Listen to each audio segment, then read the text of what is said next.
Wala.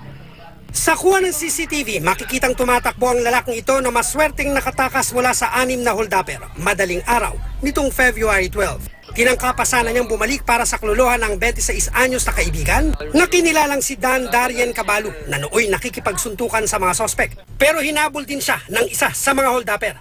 3 raw sa mga sospek armado ng patalim. Pagdaan namin, naggugulan sila. Habang papatakas, nakita niyang sinasaksak na ang kasamang si Caballo. Nakawala at nakatakbo si Caballo pero inabutan pa rin siya ng isa sa mga sospek. Dito na nakalapit sa kanya ang 3 pang sospek at inundayan na siya ng saksak. Bagaman bugbog sarado, nakuha pang lumaban ng biktima. Pero wala rin siyang nagawa at kinuyog na ng 4 na sospek. Tinanong sa kanya kung asan yung cellphone. Sinabi na lang niya para makaligtas siya.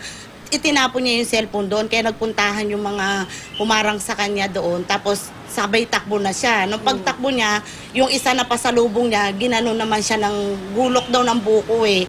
Bagaman wasak ang muka at nagtamo ng mga sugat at malalalim na saksak sa katawan, nasa mabuting lagay na ngayon ang biktima.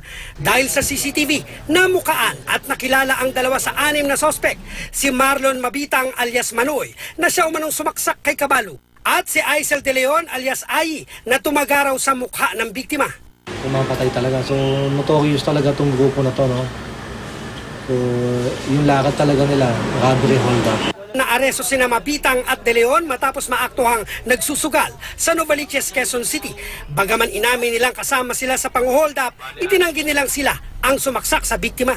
Hindi ko alam yung wala ko alam doon. May kita naman doon kung sino sumasaksak. Bukod sa illegal gambling, naharap sa kasong frustrated homicide sina De Leon at Mabitang. Inaalam pa ang pagkakakilanlan ng iba pang suspect. Para sa unang balita, Cesar Apolinario, report.